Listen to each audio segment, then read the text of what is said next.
Okay, that is so chapter number 8 and chapter number 9 are going to be extremely crucial, जिससे you will have some kind of numericals coming if there are numericals, but ultimately question तो आएंगे. Now we had started our discussion with something called as substitution effect and income effect. हमने कहा था कि price down होने की वजह से क्वांटिटी डिमांडेड अप जाती है. This is something that is there in law of demand, and we also say that price up जाने की वजह से क्वांटिटी डिमांडेड जो होगी वो डाउन जाती है. So this is law of demand. This is also called as price effect. इसको हम प्राइस इफेक्ट भी बोलते हैं, ठीक है. इसको लॉ ऑफ डिमांड भी बोलते हैं. ये हमने क्या कहते हैं प्राइस कर्व के उसमें भी देखा था, the price offer curve that we did in chapter number 6. Now the thing is कि this can be decomposed. हमने कहा था कि this can be decomposed into two parts. One was called as substitution effect, the other was called as income effect. ठीक है, एक substitution effect है और income effect है. Why substitution effect and income effect? जब आपके पास दो commodity, suppose आपके पास commodity X है और commodity Y है. प्राइस ऑफ कमोडिटी X जो है अगर कम हो जाएगा तो what has happened is that relative price has changed. Px by Py जिसको हम relative price बोलते हैं वो भी चेंज हो रहा है. और क्योंकि रिलेटिव प्राइस चेंज हो रहा है इसीलिए at the same income level you will also consume more of quantity. So what we try to see is कि if even if we take the income back, there is going to be some kind of change in demand because one thing has become cheaper. कोई एक commodity relatively cheaper हो गई और relatively cheaper होने की वजह से जो उसकी डिमांड पे इम्पैक्ट आएगा that will be called as substitution effect.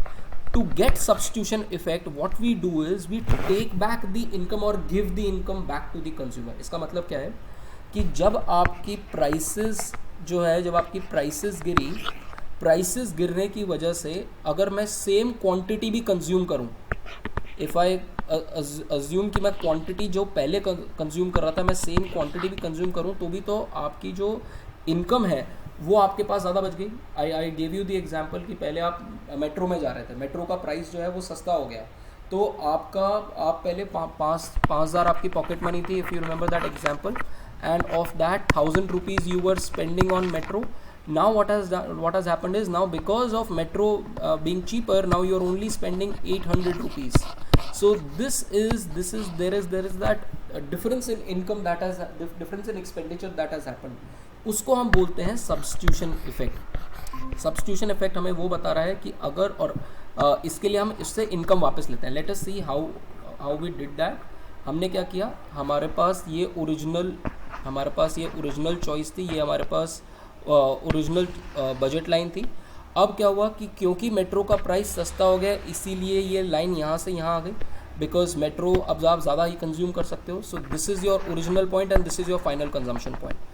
But what we do is we take back some income from this particular consumer and ask him to consume the same amount of quantity.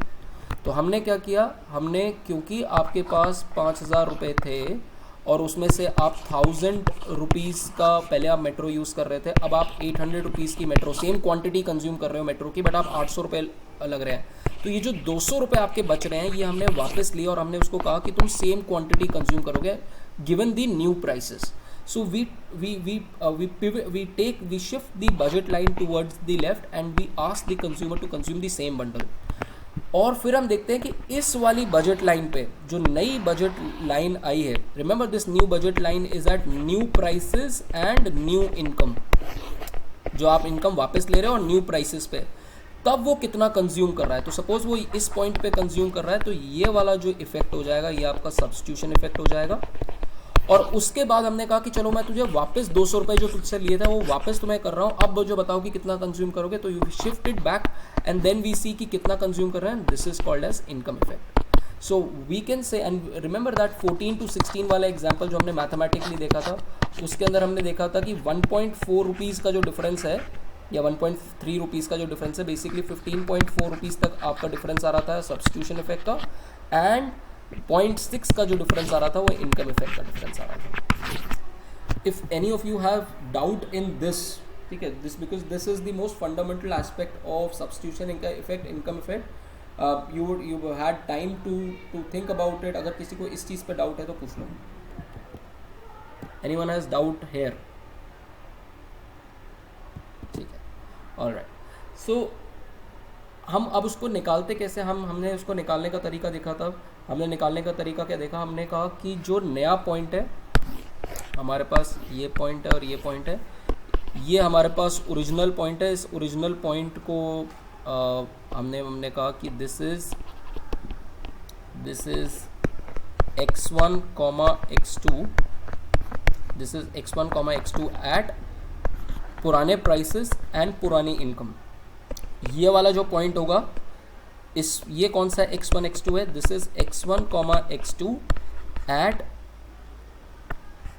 New prices but income change नहीं हुई है इसके अंदर.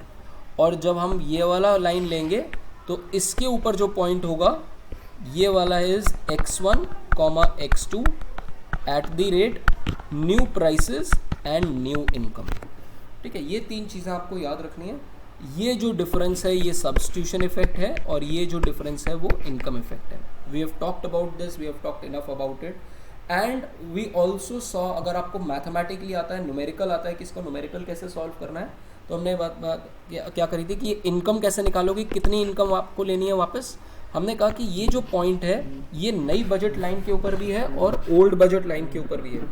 This point is on both new budget line and old budget line.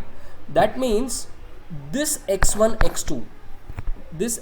x2 m dash should be equal to p1 dash plus p2 into x2, क्योंकि p2 तो change नहीं हुआ है, p2 तो उतना का उतना ही है. And this is also equal to m is equal to p1 x1 plus p2 x2, क्योंकि ये इस वाली बजट लाइन पे, ओरिजिनल वाली बजट लाइन पे भी है और न्यू वाली बजट लाइन पे भी ये पॉइंट लाई करता है. So this should meet both this conditions. And अब हम अगर इन दोनों को सब्ट्रैक्ट करें तो वी गेट दैट इक्वेशन कि the change in income has to be, ये change in income, this change in income has to be x1 into change in prices. तो बेसिकली जितने से आपके प्राइसेस चेंज करें, पुरानी कंजम्पशन कितनी है वो आपका इनकम में चेंज आएगा. And we saw that this is substitution effect. See, although this is affordable, where is this point? The bundle, when we change the prices and then adjust the dollar income so as to keep the old bundle affordable. हम पुराना bundle affordable बनाना चाहते हैं, and that movement from x to y is called as substitution effect. ये जो movement है ये substitution effect है और ये जो मूवमेंट है वो इनकम इफेक्ट है. We have already discussed about this. And this change in demand, substitution effect is also called as compensated demand, क्योंकि आपने कॉम्पनसेट कर दिया, उसने जो इनकम आपने उससे वापस ली, उसके बाद देखा कि उसके बाद कितना कंज्यूम करता है. ठीक है, और क्योंकि ये ज़्यादा क्यों होगा, क्योंकि ये रिलेटिवली सस्ता हो गया कमोडिटी, क्योंकि मेट्रो अब रिलेटिवली सस्ती होगी, इसलिए आप बस की कंजम्पशन जो है बाकी चीज़ की कंजम्पशन कम कर दोगे. So substitution effect, we also understood that substitution effect is always negative, and it is also negative because of the property of preferences. हमने क्या बताई थी? हमने कहा था कि ये अगर हमारा ओरिजिनल बंडल है तो हम इस वाले पॉइंट पे तो कंज्यूम कर नहीं सकते, क्योंकि ये वाली जब लाइन अफोर्डेबल थी, जब आप पुरानी वाली बजट लाइन पे थे तो ये वाला पॉइंट तो अफोर्डेबल था, तब भी आपने ये चूज़ किया. अब जब हम आपको इस वाली बजट लाइन पे ले जा रहे हैं तो आप ये वाला पॉइंट कैसे कंज्यूम कर सकते हो? इस वाले पॉइंट को, इस पॉइंट को कैसे बोल सकते हो कि आपको ए पसंद है और बी पसंद नहीं है, जब आपने पहले ही बोला था कि आपको बी पसंद है और ए पसंद नहीं है. So therefore the new point will always lie on this part of the budget line, and therefore substitution effect is always negative. If price will go down, substitution effect का जो quantity demanded है will always go up. और इसको बोलते हैं negative क्योंकि opposite relation है. ठीक है, opposite relation है इसलिए वो है. Then we calculated this stuff and we said that substitution effect इस तरीके से हम निकालने की कोशिश करी. हमने यहाँ पर ओरिजिनल प्राइसेस रखे, ओरिजिनल प्राइस रख के हमारे पास 14 लीटर्स या 14 क्वार्ट्स पर वीक आया. फिर हमने निकाला कि कितना रुपीज़ उससे वापस लेना होगा. हमने कहा जो प्राइस चेंज हुआ वो कितने से हुआ, $1 से चेंज हुआ, और क्वांटिटी हमने पुरानी ले ली, तो हमने कहा उससे $14 चेंज करना है, उससे $14 वापस लेने हैं. जैसे ही आपने उससे $14 वापस लिए, 106 डाला आपने आप M को और प्राइसेस डाला 2 को, तो आपके पास आ गया 15.3, and this is the substitution effect. तो आपके पास पता चल गया कि ये वाला पॉइंट, अब आपको क्या पता चल गया, ये वाला जो पॉइंट था, ये वाला पॉइंट था 14,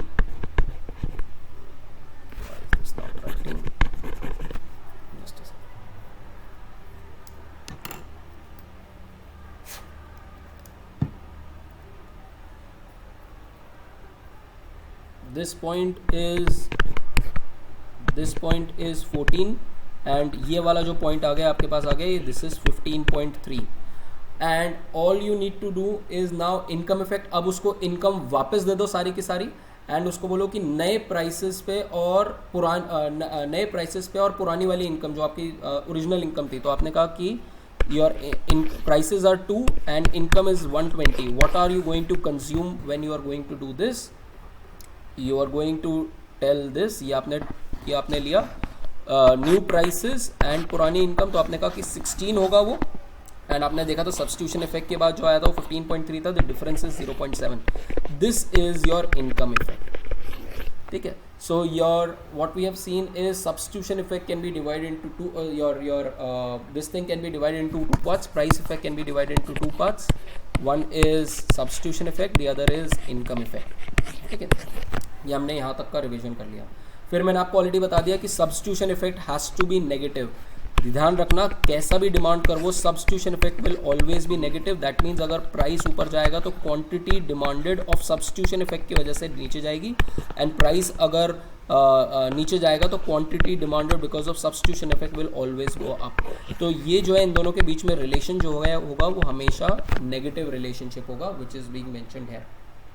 एंड टोटल इफेक्ट हमने बात करी कि total effect is basically substitution effect plus income effect. So this is your overall scenario जो हमने पूरा डिस्कशन किया था। Now the situation there is for given good, कि गिवन गुड के अंदर क्या सिचुएशन होगी, क्योंकि गिवन गुड के अंदर क्या होता है कि अब आपका ये जो सब्स्टिट्यूशन इफेक्ट है वो नेगेटिव है, बट ये वाला जो टर्म है वो पॉजिटिव हो जाता है ना, उसको हम रेट ऑफ चेंज से डिफाइन करते हैं कि गिवन गुड को हम कैसे देखेंगे।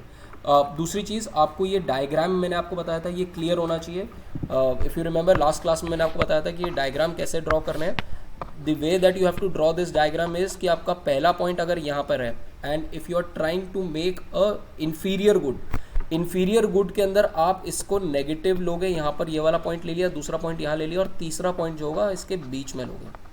ठीक है, because income effect will run opposite to substitution effect, क्योंकि इनकम बढ़ने की वजह से आपकी कंजम्पशन जो होनी चाहिए वो कम हो जानी चाहिए, because this is N inferior good. ठीक है, तो अगर आप देखोगे ये आपका पॉइंट, अगर ये आपका पॉइंट x है, ये आपका पॉइंट y है और ये आपका पॉइंट z है, आपका सब्स्टिट्यूशन इफेक्ट आपको यहाँ से यहाँ ले गया। ठीक है, क्योंकि वो तो नेगेटिव ही है, बट जैसे ही आपने उसको वापस इनकम दी आप अपनी कंजम्पशन कम करोगे, क्योंकि वो इन्फीरियर कमोडिटी और इन दोनों के बीच में आएगा।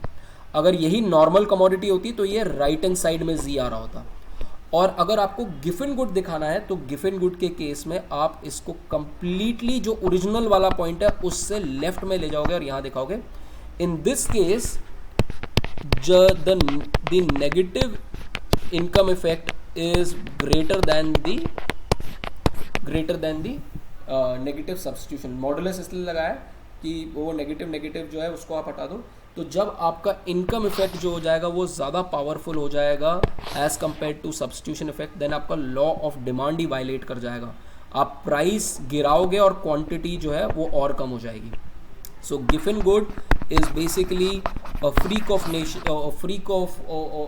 the world where you have violation of law of demand and this is a normal inferior good। इसके डायग्राम्स आपको क्लियरली बार बार बनाने पड़ेंगे, अगर आपने नहीं बनाए you are not going to succeed in this particular exam, because इसके ऊपर तो क्वेश्चन आता ही आता है।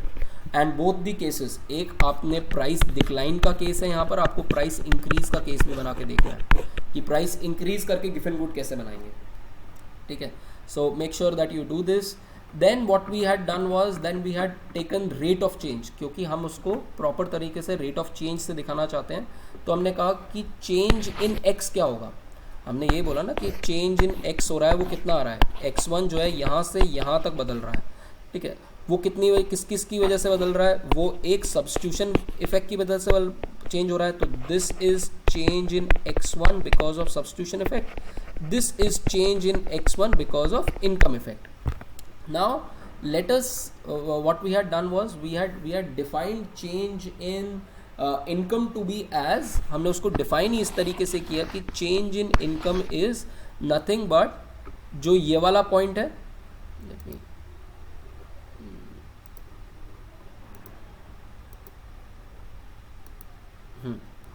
हमने उसको डिफाइन किस तरीके से किया, हमने कहा कि जो ये वाला पॉइंट यहाँ पर बना के दिखा देता हूँ.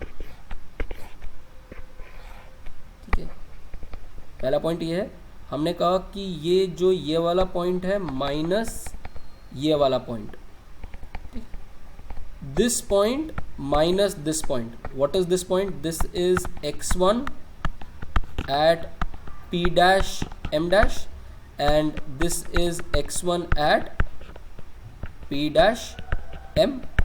ठीक है, तो हमने कहा कि we are defining change in x1 because of income change. Income change से यहाँ जा रहे हो, दिस माइनस दिस तो नेगेटिव हो गया ना. ये आपका कितना था? This was 15.3 and this was 16, तो 15.3 माइनस 16 इज माइनस 0.7. तो हमने उसको डिफाइन कर दिया कि this is how we are defining it, कि चेंज इन इनकम की वजह से कितना आपका x1 चेंज होता है. तो now we are writing this entire equation in this form, which is change in x1 is equal to substitution effect, change in x1 because of substitution effect minus change in x1 into income effect. ठीक है, और आप कहोगे कि ये negative, देखो अगर यहाँ पर नेगेटिव में डाल दूँ और यहाँ पर नेगेटिव में 0.7 लिख दूँ तो वो नेगेटिव पॉजिटिव हो जाता है. तो वो नेगेटिव लिखने का एक रीज़न है, क्योंकि जब आपका इनकम इफेक्ट नेगेटिव होगा तो आपको बेटर तरीके से समझ में आएगा. नाउ लेट अस, अब हमने पूरे इक्वेशन को भी divided by change in P1. Change in P1 से हमने डिवाइड किया तो हमारे पास ये इक्वेशन आ गई. दिस इज टेलिंग कि अगर मैं P1 चेंज करता हूँ तो x1 कितने से चेंज होगा, is equal to P1 change करने की वजह से सब्स्टिट्यूशन इफेक्ट में कितना चेंज आ रहा है, और P1 चेंज करने की वजह से इनकम इफेक्ट की वजह से कितना चेंज आ रहा है. एंड हम जो चेंज इन इनकम के अंदर है, हमने कहा कि चेंज इन इनकम हमने पहले ही डिफाइन किया था, the change in income will be equal to x1 into change in P1. तो that means I can write change in P1 is equal to change in m upon x1. तो ये जो हमारे पास equation है, हमने यहाँ पर ये जो चेंज इन P1 था, इसको रिप्लेस कर दिया यहाँ पर, और हमारे पास आ गया the change in x1 because of change in P1 is equal to the substitution effect into कि आपकी इनकम कितने से चेंज हो रही है, और इनकम चेंज होने की वजह से कितना आपका x1 चेंज हुआ है, into the original x1. This is the original x1. Now this is how, ये आपको जो इक्वेशन है ये आपको याद रखनी है, because this is the true Slutsky equation. That we have written. इसी इक्वेशन को हम एक्चुअली में स्लट्सकी इक्वेशन बोलते हैं. एंड दिस शोज अस कि अब ध्यान रखना कि what are we trying to see, कि लॉ ऑफ डिमांड कैसे वायलेट होता है. और जब आपके पास गिफन गुड का और उसका केस आएगा तो you draw this only. Giffen good का जब केस आएगा तो आप कैसे बताओगे, हमारा सब्स्टिट्यूशन इफेक्ट, तो I am writing change in x1 upon change in P1 is equal to change in x1s into change in P1. Now this is always negative. अगर आपका प्राइस ऑफ वन जो है अगर फॉल करेगा तो quantity demanded जो होनी चाहिए वो यूजुअली इंक्रीज होनी चाहिए. ठीक है, तो सब्स्टिट्यूशन इफेक्ट तो हमेशा ऑलवेज नेगेटिव होता है. बट अगर मेरा प्राइस गिरता है तो मुझे पता है मेरी इनकम इंक्रीज होती है. अगर मेरी इनकम इंक्रीज होती है तो मेरी क्वांटिटी डिमांडेड अगर नॉर्मल कमोडिटी है, ध्यान रखना what I am saying, x1m upon change in m into x1. अगर मेरी इनकम इंक्रीज हो रही है तो मेरा x1m इंक्रीज होना चाहिए अगर नॉर्मल कमोडिटी है, तो नॉर्मल कमोडिटी के लिए ये पॉजिटिव हो जाएगा. ठीक है, और पॉजिटिव, अगर ये नॉर्मल कमोडिटी तो पॉजिटिव है, पॉजिटिव, और x1 तो वैसे ही पॉजिटिव था, positive into negative is negative, तो ये भी नेगेटिव हो गया और ये भी नेगेटिव हो गया, तो ये तो नेगेटिव ही होगा। प्राइस गिरने की वजह से क्वांटिटी डिमांडेड इंक्रीज करेगी, तो ये आपस में नेगेटिव रिलेशन है। तो नॉर्मल गुड्स के अंदर we do not have a problem, ठीक है। Let me write it here as well. Normal commodities के अंदर we do not have a problem.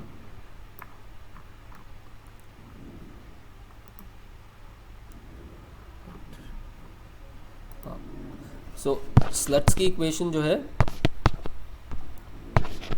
स्लट्स की इक्वेशन क्या बता रही है हमें कि change in x1 upon change in p1 हम बता रहे हैं। This is change in x1s upon change in p1 minus change in x1m upon change in m into x1, ठीक है। अब ये था हमारा इक्वेशन। अब पहला केस करते हैं नॉर्मल गुड्स का। नॉर्मल गुड्स में सब्स्टिट्यूशन इफेक्ट, ये आपका सब्स्टिट्यूशन इफेक्ट है, ये आपका, और ये वाली चीज जो आपकी इनकम इफेक्ट है। Substitution effect is negative, income effect is positive. Price कम हुआ है तो आपकी इनकम जो है आपकी एक्चुअली में नॉमिनल इनकम बढ़ गई। नॉर्मल कमोडिटीज के अंदर अगर हम इनकम बढ़ जाती है तो आपकी x1m भी बढ़ना चाहिए। तो change in x1 upon change in income normal commodities में पॉजिटिव होता है, तो ये जो चीज़ें ये पॉजिटिव है। Positive into negative is negative, तो हमें पता है कि ये जो चीज़ है ये हमेशा नेगेटिव हो जाएगी, ठीक है। तो अगर ये नेगेटिव हो गई तो हमारा लॉ ऑफ डिमांड मेंटेन हो गया कि अगर प्राइस नीचे गिर रहा है तो x जो है वो x1 जो है इंक्रीज होगा। Let us take care of inferior goods. Inferior goods में क्या होगा? इंफीरियर गुड्स के अंदर भी सब्स्टिट्यूशन इफेक्ट जो होता है वो नेगेटिव ही होता है, बट ये वाला जो पोर्शन हो जाता है ये नेगेटिव हो जाता है, क्योंकि change in x1 upon change in m जो है वो नेगेटिव है इंफीरियर गुड्स के लिए। और नेगेटिव यहाँ पर भी आगे माइनस साइन है, नेगेटिव और नेगेटिव हो गया पॉजिटिव। अब ये चीज हो गई आपकी इनकम इफेक्ट जो आपको अब दिखा रहा है, यहाँ पर अब दिखा रहा है ये टोटल जो इफेक्ट है ये आपको पॉजिटिव दिखा रहा है और ये जो है आपको नेगेटिव दिखा रहा है। अब रिलेटिव स्ट्रेंथ के ऊपर बात हो रही है। अगर आपका ये अगर ये आपका इंफीरियर गुड है और गिफन गुड नहीं है तो क्या है कि सब्स्टिट्यूशन इफेक्ट का जो नेगेटिव है will be more powerful than income effect का जो इफेक्ट है, और इसीलिए ये भी नेगेटिव ही रह जाएगा। बट अगर ये गिफन गुड हो गया तो क्या होगा, आपका सब्स्टिट्यूशन इफेक्ट तो नेगेटिव ही है, बट ये वाला जो इफेक्ट है, ये जो नेगेटिव और नेगेटिव बल्कि जो पॉजिटिव बन रहा है, this is much more powerful and your substitution effect जो है is less then income effect, and therefore ये जो ओवरऑल इफेक्ट जो आ रहा है आपका ये पॉजिटिव हो गया और आपका लॉ ऑफ डिमांड जो हो गया वायलेट हो गया। सो this is the case of Giffen good, this is the case of inferior good and this is the case of normal good. और इसी के लिए मैं आपको बार बार ये डायग्राम बनाने के लिए बोल रहा हूँ कि ये डायग्राम ध्यान रखना। 3 डायग्राम्स मैंने आपको बार बार बताए हैं कि आपको हमेशा याद रखने हैं, ये, दिस एंड दिस, दिस, ये आपका पॉइंट x है तो आपका y नॉर्मल गुड्स के लिए यहाँ होना चाहिए, z यहाँ होना चाहिए। अब आपको ड्रॉ करना है आईसीज नॉन इंटरसेक्टिंग, ठीक है। This is your normal good,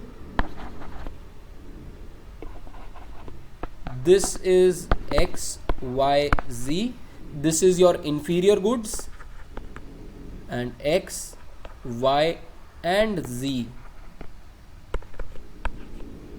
and z, this is your given good। आपका लॉ ऑफ डिमांड वायलेट होना चाहिए in case of Giffen good. तो ये जो नेगेटिव, ये जो इफेक्ट है, ये जो इनकम इफेक्ट है, ये ओवरवेल्म करना चाहिए। इसमें इनकम इफेक्ट जो है वो ओवरवेल्म नहीं कर पा रहा और इसमें तो इनकम इफेक्ट जो है वो पॉजिटिव है। I hope this is clear, ठीक है। ये जो है बहुत ज़्यादा इंपॉर्टेंट पार्ट है कोर्स का। Then law of demand, I told you what law of demand is. Then examples of substitution effect and income effect हमने बात करी थी। परफेक्ट कॉम्प्लीमेंट्स के केस के अंदर क्या होता है, परफेक्ट कॉम्प्लीमेंट्स के केस के अंदर the total effect, the income effect is the total effect, क्योंकि आप यहाँ से यहाँ जा रहे हो, ठीक है। पहले आप यहाँ पर थे, ठीक है, अब आप यहाँ जा रहे हो, तो जब आप ओरिजिनल पॉइंट्स पे आप आओगे तो ओरिजिनल पॉइंट तो वही वाला पॉइंट हो गया जो किंक वाला पॉइंट था, तो आपका सब्स्टिट्यूशन के बाद भी सेम पॉइंट है और विदाउट सब्स्टिट्यूशन भी ओरिजिनल पॉइंट भी वही है, तो जो टोटल इफेक्ट है वो सारा का सारा is because of income effect. This is the case of perfect substitutes. Perfect substitutes के केस में हमने परफेक्ट सब्स्टिट्यूट्स के न्यूमेरिकल भी सॉल्व करने की कोशिश करी थी। हमने कहा था कि हमारा ओरिजिनल पॉइंट जो है वो ये है। ओरिजिनल पॉइंट पे आप सिर्फ x2 ले रहे हो। x2 ओरिजिनल पॉइंट पे तब लोगे जब आपका पर रुपी मार्जिनल यूटिलिटी ज़्यादा मिलती है। रिमेंबर, जब आप x2 कब लोगे, जब आपका mx2 बाई P2 जो होगा वो ज़्यादा होगा MUX1 बाई P1 से। पर रुपी यूटिलिटी जब आपको 2 से ज़्यादा मिलेगी 1 से, तब आप सिर्फ और सिर्फ x कंज्यूम करोगे, which basically means that P1 by P2, अगर मैं इसको रीअरेंज करूँ, P1 by P2 is more than MU1 by MU2, which is nothing but P1 by P2 जो है slope of this line, slope of the budget line is more than the MRS in x1 x2। तो जब ये होगा तब उस case में आप सिर्फ और सिर्फ x2 कंज्यूम करोगे। अब हमारा क्या हुआ, प्राइस ऑफ 1 जो है वो गिर गया और इस तरीके से गिरा कि P1 by P2, P1 गिर गया ना, P1 गिरने की वजह से P1 by P2 is more than MRS x1 x2, which basically means P1 by P2 is more than MU x1 by MU x2, which basically also means that MU x2 by P2 is less than MU x1 by P1। पर रुपी utility अब आपको x से ज़्यादा मिल रही है, तो आप यहाँ से सीधा यहाँ पर आपकी फाइनल चॉइस हो जाएगी। The entire change will be substitution effect. Income की वजह से कोई भी चेंज नहीं होगा, सारा प्राइस की वजह से आपने इमीडिएटली आपका कन्वर्जन हो गया towards the other commodity. This we had seen. Then we had also seen the case of quasilinear. Quasilinear के केस में भी substitution effect will be the entire effect, क्योंकि इफ़ यू रिमेंबर क्वाजीलीनियर, जैसे for example utility is equal to log of x1 plus x2, या फिर से utility is equal to under root of x1 plus x2। These are all examples of quasi linear functions. इस case के अंदर हमने देखा था कि आपकी जैसे जैसे आपकी इनकम चेंज होती रहती है, आप सिर्फ अगर आपको इनकम कंजम्पशन कर्व याद हो तो इस तरीके से होता था इसका इनकम कंजम्पशन कर्व। आपकी इनकम बढ़ती रहेगी बट आप x1 का कंजम्पशन बिल्कुल चेंज नहीं करोगे, उतना ही कंजम्पशन रहेगा। So the entire effect is basically substitution effect. Income की वजह से कोई चेंज नहीं होगा, आप इनकम की वजह से सेम अमाउंट ही कंज्यूम कर रहे होगे। So draw this diagram as well, this is an important case. And we also saw the case of tax change, कि टैक्स चेंज की वजह से आप कहाँ पर लाई करोगे और उसका जो रिबेटिंग जो टैक्स का जो इम्पैक्ट है वो क्या होगा। So we have done all these cases and now we were talking about another kind of substitution effect। यहाँ पर हमने एक्चुअली डिस्कशन किया था, बोलो। Then we had talked about Hicksian substitution effect, ठीक है। This is also very important thing। दो तरीके के आपके functions हैं, एक आपका हिक्स का और एक स्लट्सकी का। Let us talk about lecture देखा था पिछला वाला, 8 चैप्टर का। अगले साल देखना है क्या? चलो देखो, Slutsky versus Hicks. This is Slutsky and this is Hicks. Difference क्या है? स्लट्सकी कहता है कि सेम ओरिजिनल बंडल जो होना चाहिए वो अफोर्डेबल होकर दो। ओरिजिनल बंडल जो है शुड बी मेड अफोर्डेबल, ठीक है। दिस इज व्हाट स्लट्सकी केस, ठीक है। हिक्स कहता है कि ओरिजिनल बंडल नहीं, original utility should be reached। अब दोनों में डिफरेंस देखते हैं कि कैसे आता है। देखो, सेम प्राइस फॉल,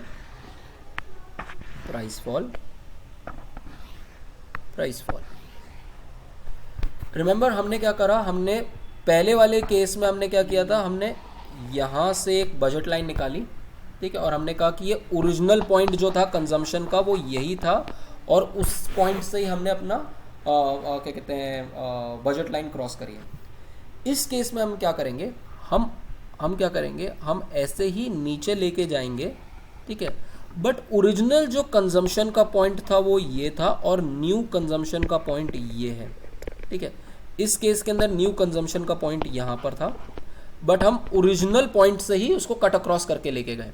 डिफरेंस क्या है कि यहाँ पर हम क्या कह रहे हैं, यहाँ पर हम कह रहे हैं कि एक आपका इंडिफरेंस कर्व इस तरीके से है और एक आपका इंडिफरेंस कर्व इस तरीके से है, और ये इंटरसेक्ट नहीं होने चाहिए, और फाइनल पॉइंट आपने चाहे यहाँ पर रख लिया, हमने इस तरीके से बना लिया। तो ये आपका स्लट्सकी का केस था। जब आपने उससे इनकम वापस लेने की कोशिश करी तो आपने कहा कि तू सेम पॉइंट से क्रॉस करेगा, जो ओरिजिनल पॉइंट था उससे हम क्रॉस करके ले जाएंगे, उतनी इनकम वापस ले लेंगे। जब हम हिक्सियन वाले केस में कहते हैं तो हम उससे कहते हैं हम सेम पॉइंट से नहीं क्रॉस कर रहे हैं, हम जो तेरी ओरिजिनल यूटिलिटी थी उसी यूटिलिटी पॉइंट पे इन दोनों पॉइंट्स को वो करो एंड इस तरीके से यहाँ से यूं करके बना लो, और जो फाइनल वाला पॉइंट है उसको इस तरीके से बना लो। तो आपने उसको कहा कि मैं तुझसे उतने पैसे ले रहा हूँ वापस कि तू सेम लेवल ऑफ यूटिलिटी पे आ जाए। आई डोंट केयर अगर यही पॉइंट उसका होता, ध्यान रखना, अगर यही पॉइंट स्लट्सकी वाला कह रहा होता तो क्या करता, वो इतना माइनस करता उससे, याद है, समझ में आया, स्लट्सकी वाला इतना करता और उसको इस पॉइंट पे लेके जाता। हिक्सियन क्या कह रहा है, मैं तुझे सेम लेवल ऑफ यूटिलिटी पे लेके जाना चाह रहा हूँ, सेम लेवल ऑफ यूटिलिटी के लिए उससे ज़्यादा पैसे नहीं ले सकता है। तो यहाँ पर यूटिलिटी को कांस्टेंट किया जाता है, यहाँ पर आपकी अफोर्डेबिलिटी को, आपका ओरिजिनल पॉइंट को अफोर्डेबल किया जा रहा है। यहाँ पर आप x1 और x2 को सेम रखने की कोशिश कर रहे हो, यहाँ पर आप यूटिलिटी को सेम रखने की कोशिश कर रहे हो। This is the major difference between the Slutsky approach and Hicksian approach. Very very important, एक क्वेश्चन आपका इसके ऊपर आएगा, Slutsky approach versus Hicksian approach, ठीक है। इसका डायग्राम बनाना, इसी तरह तुम डायग्राम तुम्हारा ठीक से बना नहीं है शायद से, ये देखो, ये जो है, ये जो इंडिफरेंस कर्व है, ये इंडिफरेंस कर्व के साथ इंटरसेक्ट कर गया, क्रॉस नहीं कर सकते आपके इंडिफरेंस कर्व, ध्यान रखना, your indifference curves can not cross each other, ठीक है। देखो मेरा वाला इंडिफरेंस कर्व, ये वाला पॉइंट और ये वाले पॉइंट पे इंडिफरेंस कर्व इंटरसेक्ट नहीं कर रहे हैं, कोई भी इंटरसेक्ट नहीं कर सकता। This is the first mistake that you will do in this diagram, don't do this mistake, ठीक है। I am time and again, बार मैं तीसरी बार इस चैप्टर का रिवीजन इसीलिए करा रहा हूँ क्योंकि मुझे पता है कि यहाँ गलती करोगे ही करोगे जब आप पहली बार डायग्राम बनाओगे, and if you go without making diagrams you are going to have a terrible time in the exam, ठीक है। अब इसका सब्स्टिट्यूशन इफेक्ट क्या हो गया, देखो आपने सेम जो लेवल ऑफ यूटिलिटी है वो अचीव कर ली। ध्यान रखना, अगर मैं इसी को इसी को मैं स्लट्सकी बनाना चाहता हूँ तो मैं क्या करूँगा, इसी को स्लट्सकी बनाना चाहता हूँ तो मैं यहाँ तक इनकम ले जाऊँगा और यहाँ पर एक पॉइंट ले जाके यहाँ पर ऐसा एक indifference curve, non intersecting indifference curve बना दूंगा। This was Slutsky and this is Hicksian, जब आपने ज़्यादा पैसे ले लिए उससे, ठीक है। सो ये difference is the most important difference that you can have. Then अब इसको मैथमेटिकली सॉल्व करते हैं। दिस इज द पोर्शन जो मैंने आपको उस टाइम पे कहा था कि कर लेना, बट थोड़ा सा मैथमेटिकल है, but still I will explain you कि क्या कर रहे हो। देखो अब let us solve this through revealed preference। अब हम क्या कह रहे हैं कि let x1 x2 be demanded at some prices p1 p2 and let y1 y2 be demanded at some prices q1 q2। तो आपके प्राइसेस जब चेंज हो गए तो आपने कहा कि आप एक दूसरा बंडल चूज कर रहे हो, और जब आपके प्राइसेस जो क्या कहते हैं जब सेम थे तो आप दूसरा बंडल यूज़ कर रहे हो। बट पॉइंट इज़ कि इस पॉइंट पे सपोज मैं कहता हूँ कि ये वाला पॉइंट और ये वाला पॉइंट, इस पॉइंट को क्या बोल रहे हो आप, ये आपका x1 x2 है, और I am saying this point is, मैं अभी सिर्फ लिख रहा हूँ इसको कि ये y1 है तो ये x1 ही, बट ये इसने कहा कि ये y1 y2 है। But point is x1 x2 और y1 y2 दोनों पे यूटिलिटी तो सेम ही है। आपको आपको सेम इंडिफरेंस कम पे है तो यूटिलिटी तो सेम ही मिलनी चाहिए आपको.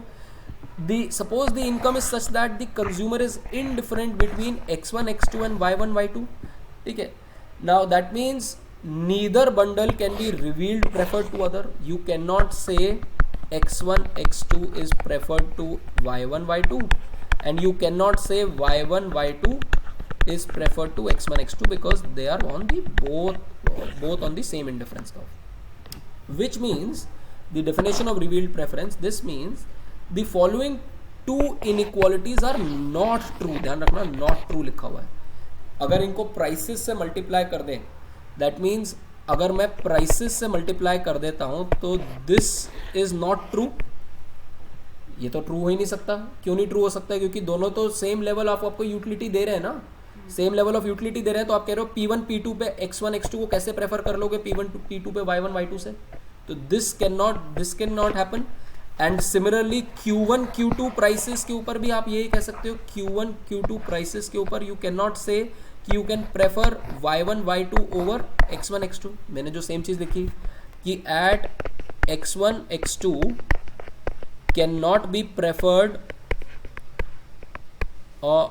From y1 y2 at prices P1 P2. सबको P1 P2 से मल्टीप्लाई कर दो तो ये पॉसिबल नहीं है. और सेम चीज y1 y2 can not be preferred from x1 x2 at prices Q1 Q2. तो these two inequalities are not true. अगर ये दोनों ट्रू नहीं है तो इसका ऑपोजिट ट्रू होगा. दैट मीन्स ये ट्रू नहीं है तो इसका ऑपोजिट क्या है? इसका ऑपोजिट इज ये वाला चीज. सेम ये वाली चीज हमने अगर ये ट्रू नहीं है तो उसका ऑपोजिट तो ट्रू होना ही चाहिए. और हमने बोला था कि दिस इज तो अगर इनिशियल उसमें जाओगे तो हमने कहा था if x1 x2 is indifferent to each other तो we can say x1 if x1 x2 is indifferent तो we can write it like this. ये वाला जो चीज थी इक्वल टू साथ में. और similarly I can say y1 y2 is indifferent to x1 x2. This symbol अगर ये दोनों चीजें अगर होल्ड करती हैं then I can say that x1 x2 is indifferent to y1 y2. ये हमने डेफिनेशनल करा था. तो हमने इधर सिर्फ अगर ये दोनों ट्रू नहीं है तो these must be true. If these must be true then हमने इन दोनों इनइक्वालिटीज को साइमल्टेनियसली ऐड किया. देखो ऐड कैसे किया? ऐड हमने कैसे किया? ये P1 इन दोनों को इस तरफ लेके गया. ठीक है. ये दो टर्म्स थी इनको इस तरफ लेके गया. ये वाली जो दो टर्म्स थी इसको इस तरफ लेके गया. तो हमारे पास बचा क्या? P1 x1 plus P2 x2 minus P1 y1 minus P2 y2 is less than equal to 0. ये पहली इक्वेशन से आएगा. ये दोनों टर्म्स जो थी ये मैं इधर लेके चला गया ना, लेफ्ट हैंड साइड में लेके चला गया. और ये वाली दोनों टर्म्स को भी मैं लेफ्ट हैंड साइड में लेके जाऊंगा तो क्या होगा?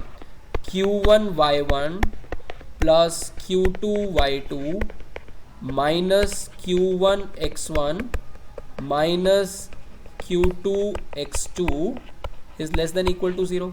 और इन दोनों को अब मैंने ऐड कर दिया तो जो कॉमन टर्म्स थी वो कॉमन टर्म्स एक साथ ऐड होनी शुरू हो जाएंगे एंड यू विल गेट. देखो ये x1 वाली टर्म्स और y1 वाली टर्म्स जिनके साथ Q1 और P1 कॉमन है वो सारी ऐड होनी शुरू हो जाएंगे and you will get Q1 minus P1 into y1 minus x1 and Q2 minus P2 into y2 minus x2. इनको आप मल्टीप्लाई करके ओपन करोगे तो सेम ही यही वाली टर्म्स आ जाएंगी सारी की सारी ऐड करके. तो this is what you get. And finally आपका क्या प्राइस ऑफ 2 चेंज हो रहा था. प्राइस ऑफ 2 तो हमने चेंज करने के लिए नहीं बोला, हमने तो कहा सिर्फ प्राइस ऑफ 1 चेंज हो रहा है. So we say that Q2 is equal to P2 क्योंकि we are not concern with change in price of 2, we are only concern with change of price of 1. जब हम यहाँ से यहाँ जा रहे हैं तो सिर्फ इसका प्राइस चेंज हो रहा है ना, इस कमोडिटी का प्राइस चेंज हो रहा है, इसका तो चेंज नहीं हो रहा है. That means Q2 is equal to P2. Price of 2 has not change. जो पुराना प्राइस था वही था. तो अगर this is equal to this हो गया, ये तो 0 हो गया, तो ये 0 हो गया. 0 इंटू दिस इज 0, तो हमारे पास सिर्फ ये बच गया. और इसका मतलब क्या है कि इन दोनों के बीच में नेगेटिव रिलेशनशिप है कि अगर आपकी प्राइसेस जो होंगी वो अगर ये नेगेटिव रिलेशनशिप कैसे, दो चीज़ों के बीच में नेगेटिव रिलेशनशिप कैसे हो सकता है, दो चीज़ों का सम नेगेटिव कैसे हो सकता है? अगर ये पॉजिटिव होगा तो ये नेगेटिव होगा, और अगर ये नेगेटिव होगा तो ये पॉजिटिव होगा। दैट मीन्स अगर Q1 माइनस P1 अगर आपका पॉजिटिव हो गया, Q1 माइनस P1 पॉजिटिव होने का मतलब क्या होगा, प्राइसेस बढ़ गए, इसका मतलब ये हो ना, Q1 is more than P1। Price पहले कम था, अब प्राइस बढ़ गया। प्राइस अगर बढ़ जाएगा तो this has to be negative, दोनों का मल्टीप्लिकेशन नेगेटिव है ना। अगर ये पॉजिटिव है तो y1 minus x1 should be positive, if this is positive then this should be negative, that means y1 should be less than x1। तो अगर आपके प्राइसेस बढ़ रहे हैं तो आपकी क्वांटिटी, नई वाली क्वांटिटी जो होगी वो कम हो जाएगी। दिस शोज यू हिक्सियन के केस में, हिक्स के केस में substitution effect will always be negative.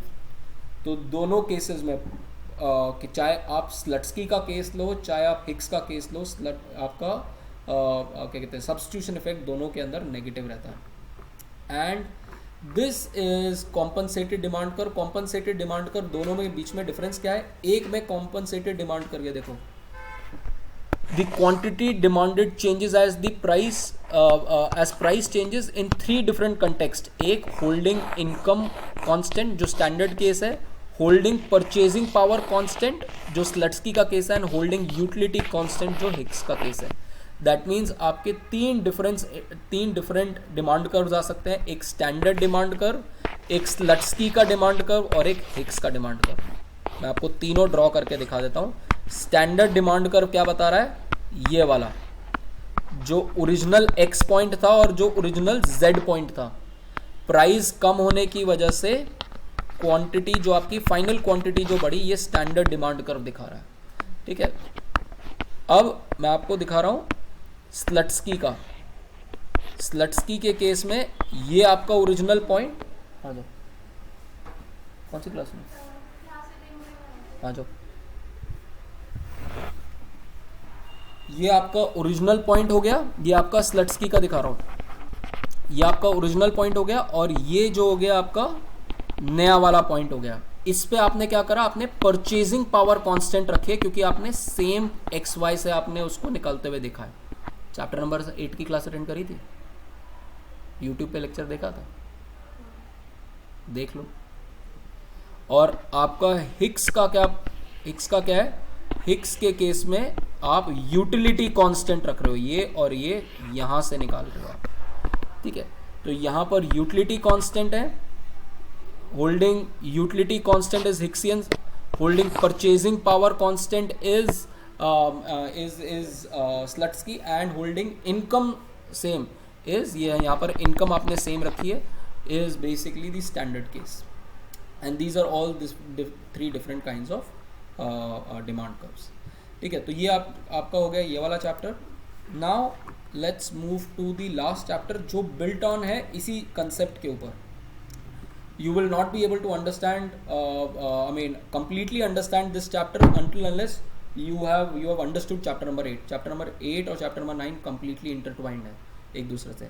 और इसके ऊपर एक क्वेश्चन जो आपका 100% आएगा वो आएगा बैकवर्ड बेंडिंग डिमांड कर्व के ऊपर, backward bending supply curve of labour.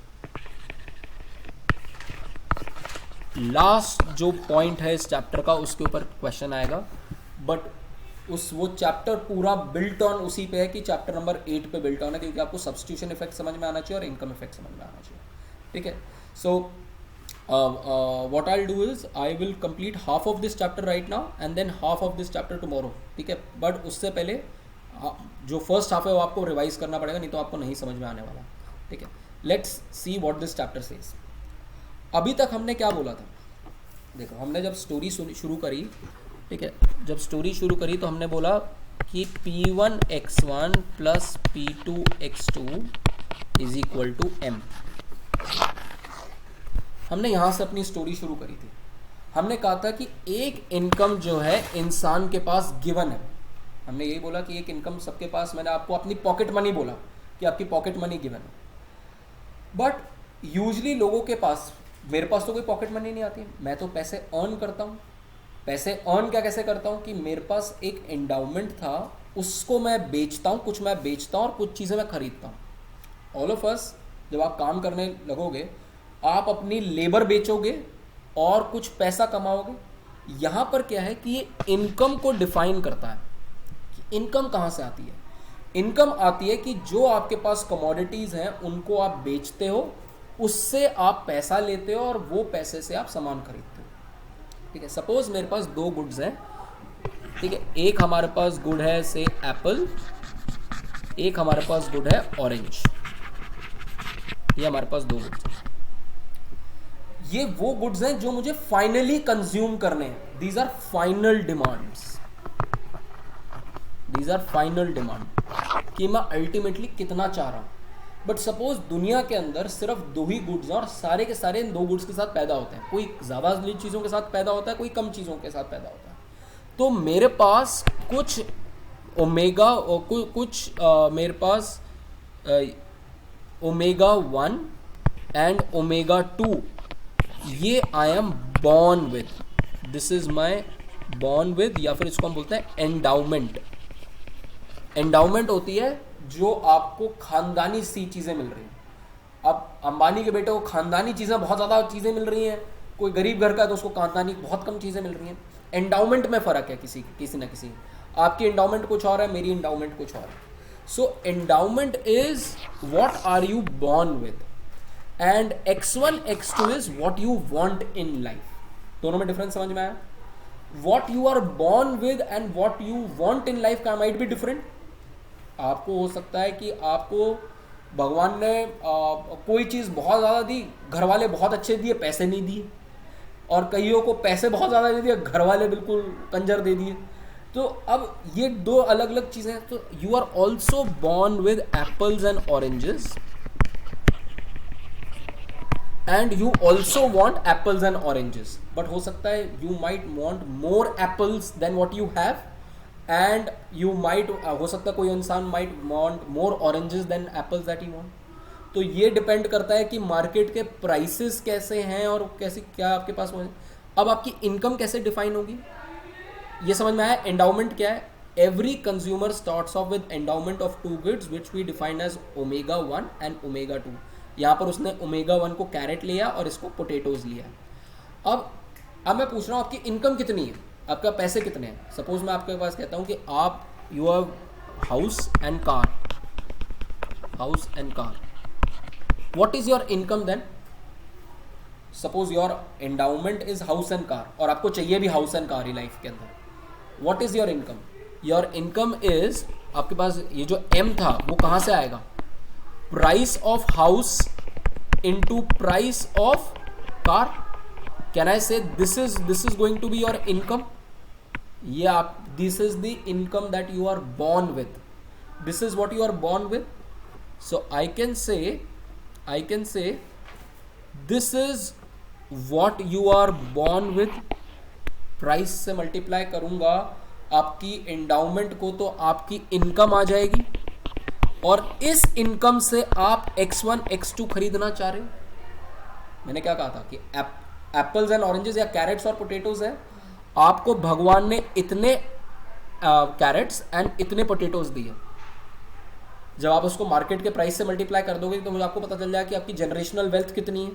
आपको पता चल जाएगा कि भगवान ने मुझे इतनी इनकम के साथ इस घर में पैदा कर दिया, और जितनी इनकम पैदा कर दी है आपको, आप उसके बेसिस पे x1 और x2 सेम कमोडिटी, आप पोटेटो एंड कैरेट्स खरीद रहे हो, बट इतनी क्वांटिटी खरीदना चाहते हो आप। ठीक है, so this is your overall equation. Now यहाँ पर कंसेप्ट आता है gross demand and net demand का। What is gross demand and what is net demand? Now gross demand is how much of a good that the consumer ends up consuming। ध्यान रखना, जो आप finally consume कर रहे हो वो आपकी ग्रॉस डिमांड है। आप x1 x2 कंज्यूम कर रहे हो ना,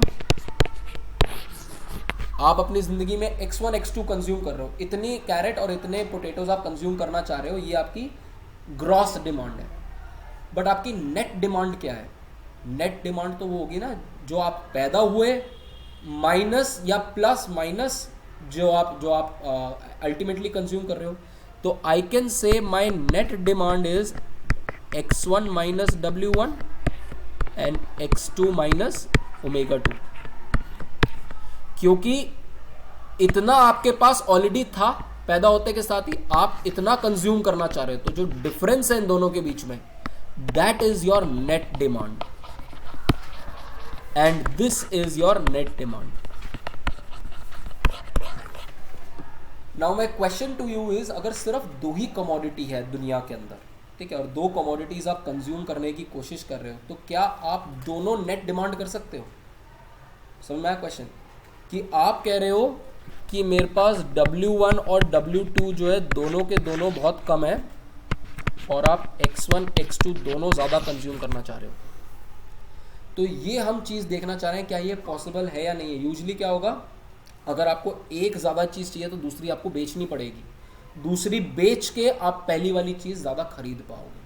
ठीक है, तो this is what we are going to see this is gross demand. Gross demand is the good, is the amount of good that the consumer actually ends up consuming, how much of each commodity he or she takes home from the market.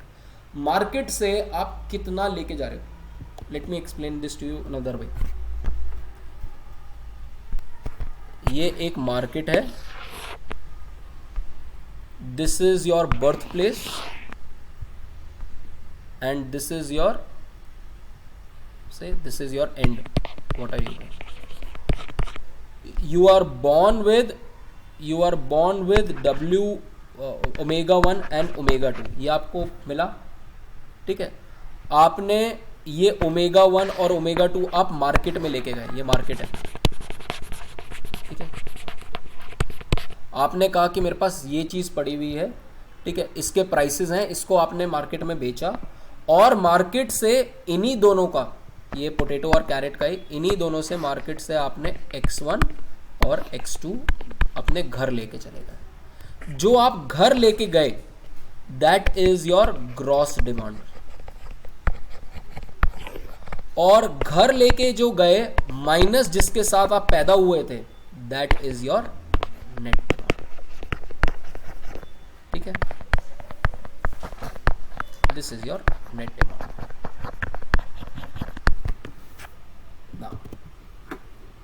So net demand of the good is the difference between what the consumer ends up and the initial amount of endowment. Net demand of a good is simply the amount bought or sold of a good. कुछ सामान आप खरीदोगे market में, कुछ सामान आप बेचोगे.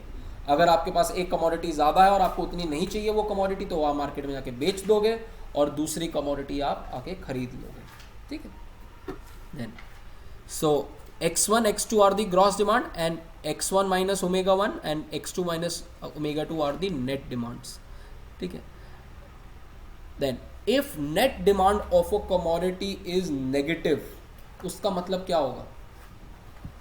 I say कि ये net demand इस commodity की negative, इसका मतलब क्या हुआ? Initial endowment ज़्यादा है और final consumption कम है, उसका मतलब एक और चीज़ है कि आप मार्केट में जाके अपनी कमोडिटी बेच रहे हो और खरीद कम रहे हो, यही मतलब है ना. That means you are a net seller of X2, you are a seller of this commodity. और अगर ये चीज़ पॉजिटिव है, इसका मतलब you are a buyer of, जो आपके पास था उससे ज़्यादा आप कंज्यूम करने की कोशिश कर रहे हो या चाहते हो, तो आप बायर हो उस कमोडिटी का.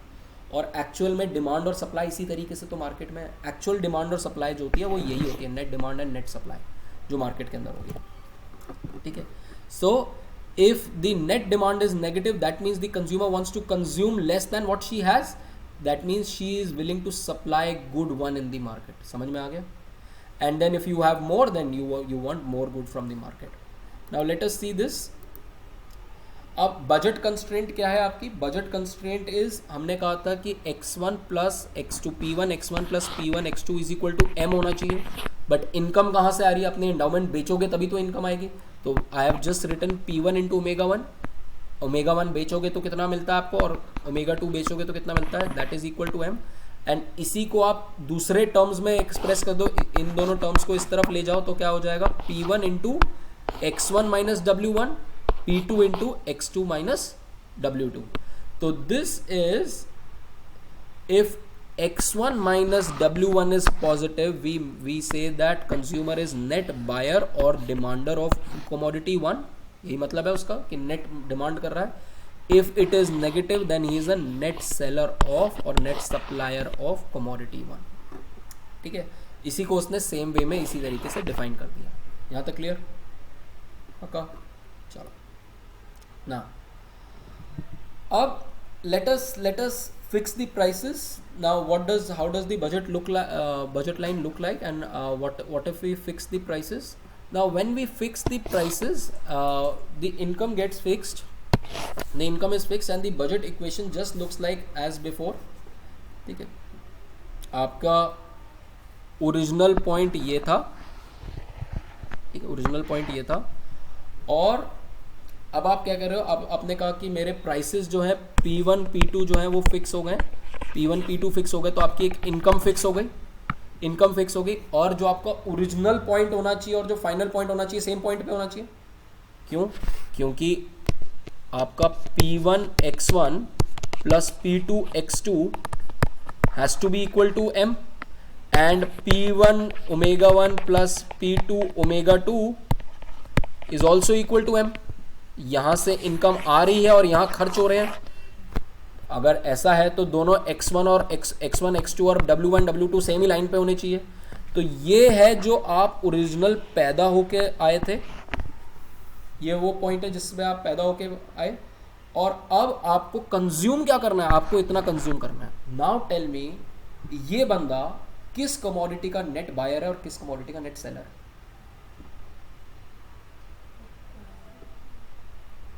ये बंदा किस कमोडिटी का नेट बायर और किस कमोडिटी का नेट सेलर है? सोच के देखो। ये उसकी ओरिजिनल एंडाउमेंट है, X1 का बायर है, इतना उसको मिला था और इतना वो कंज्यूम करना चाहता है। So he is the net buyer of X1 and इतना उसको मिला था X2 और इतना वो चाहता है, he is going to be a net supplier of X2। ठीक है, तो ये हमने यहाँ पर ये वो देखी।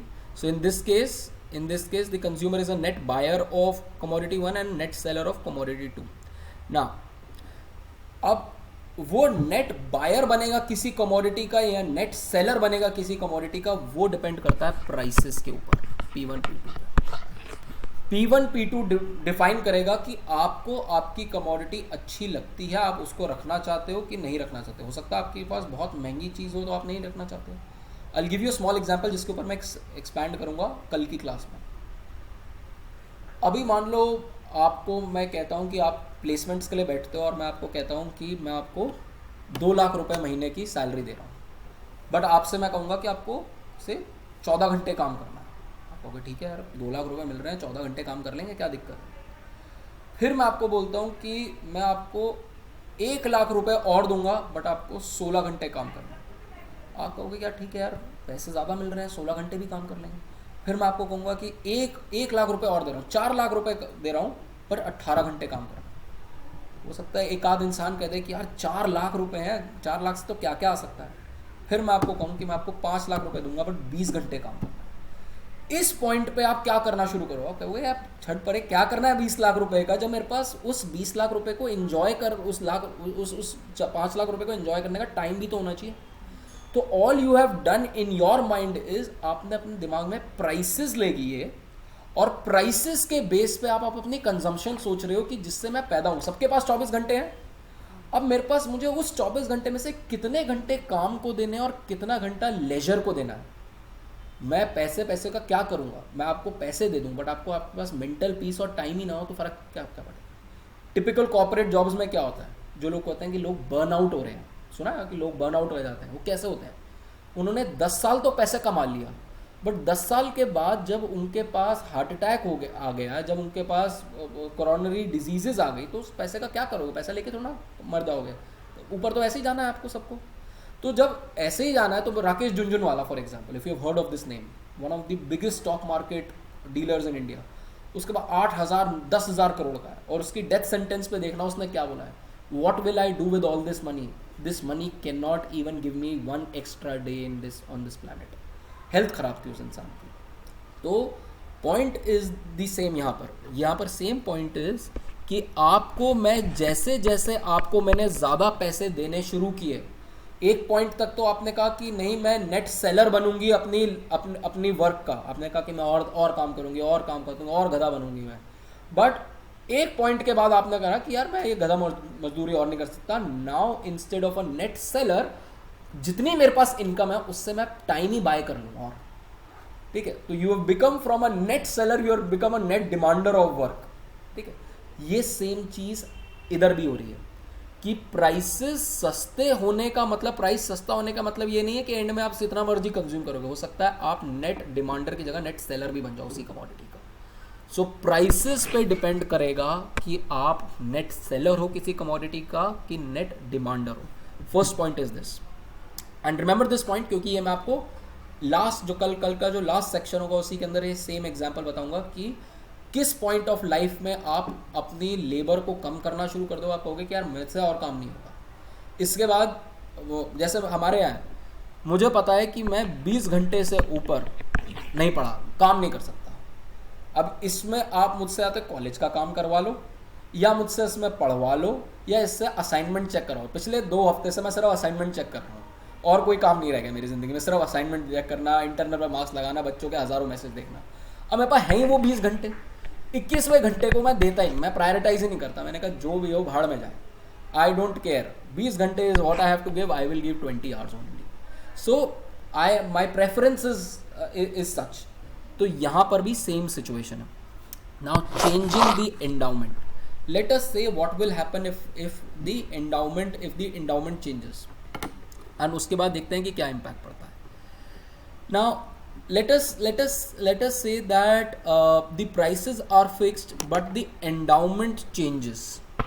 अब क्या हुआ, पहले आप एक अमीर घर में थे और एकदम से आपको ट्रांसफ़र कर दिया गया किसी गरीब घर में, ठीक है। आप पैदा हुए किसी अमीर घर के अंदर, ठीक है, और बच्चा चोरी करने वाला आया, आपको उठाया आपकी क्रिब से और गरीब घर में ले गया, ठीक है। आपकी एंडाउमेंट एकदम से चेंज हो गई, आप हो गए गरीब। समझ में आया? दैट मीन्स जो मनी इनकम थी आपकी स्पेंड करने की वो तो चेंज हो गई, अमीर घर से एकदम से गरीब घर, ठीक है। अब this inequality means that at the new endowment is worth less than the old endowment, which means the money income that the consumer could achieve by selling her endowment is less. इसी class में तो मैंने जिंदगी में पहली बार देखा। क्या नाम है? अच्छा, चलो, एंडाउमेंट्स अलग अलग है हमारे। नाउ द पॉइंट इज कि अब पहले आपके पास ज़्यादा इनकम थी, क्या कहते हैं, आपके पास स्पेंड करने की। अब क्योंकि आपको एक गरीब घर में ट्रांसफ़र कर दिया गया तो आपके पास इनकम कम रह गई, तो आपके पास जो कैरेट्स और पोटैटोज थे, सपोज आपके पास पहले 8 कैरेट और 4 पोटैटो थे, उनको आप बेच के इनकम कंज्यूम कर रहे थे। अब मैंने आपको कहा कि अब आपके पास कैरेट बच गई 7 और पोटैटो बच गए 3, तो आपकी इनकम ही कम हो गई ना।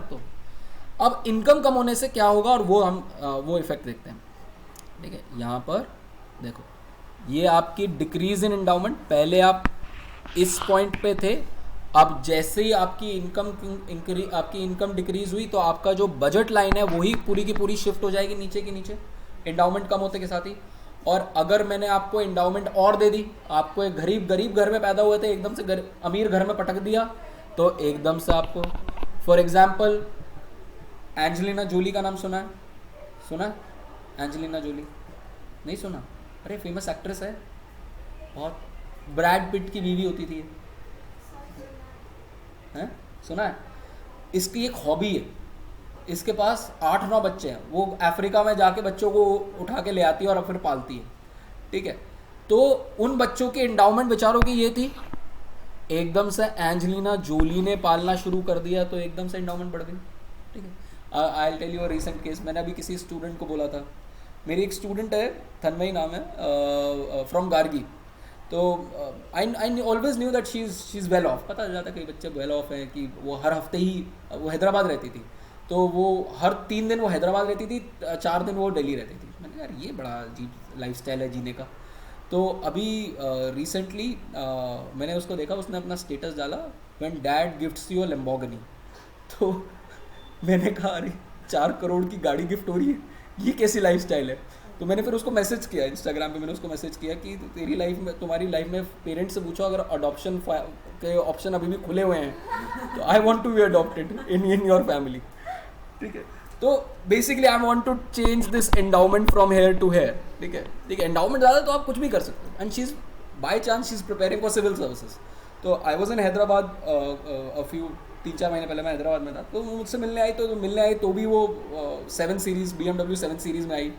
तो मैंने कहा यार तुझे सिविल सर्वेंट क्यों बनना है, मतलब जितने की तेरी टायर है उतनी तो सैलरी भी नहीं है सिविल सर्वेंट की, जितने की तेरी सर्विस होती है गाड़ी की।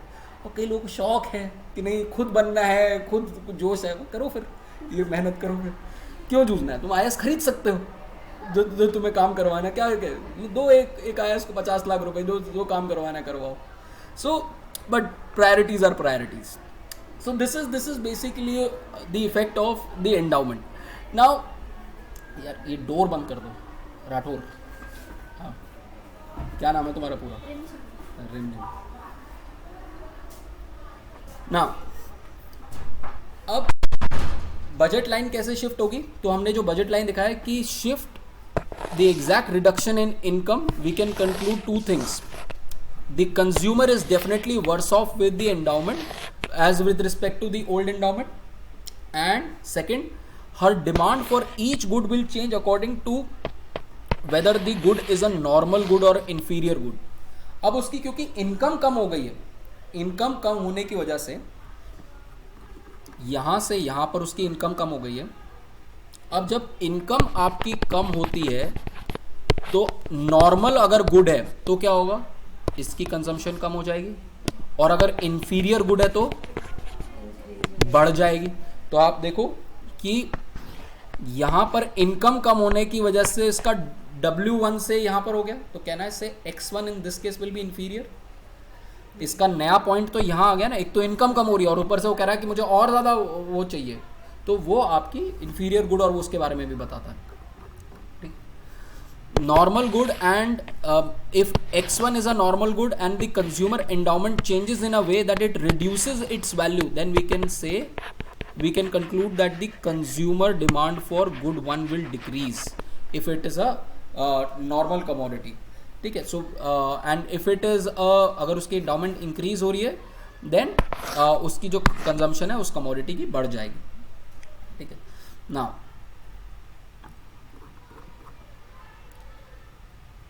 हाँ, अब इस पॉइंट पे आ जाओ। Now we argued that if a consumer can sell the bundle on the free market at constant prices, then she will always prefer a higher value bundle to a lower value bundle. Now what does this mean? Now this basically means that एक बार इसके लिए ये वाली line आपको वापस पढ़नी पड़ेगी। देखो दूसरा केस हमने क्या किया, दूसरा केस किया हमने कि हमने बंडल जो है उसकी जो इनकम है वो इंक्रीज कर दी, वो कम से पैदा हुआ था, अब हमने उसको ज़्यादा दे दिया, so that this then the consumer budget the new budget set must contain the old budget set.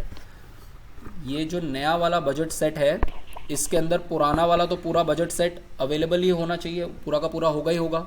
ठीक है, तो this must be preferred to any point like this, क्योंकि ये तो अफोर्डेबल है, होगा ही होगा आपको। Now this implies that the optimal choice that the consumer with the new budget set must be preferred to the optimal choice given the old endowment.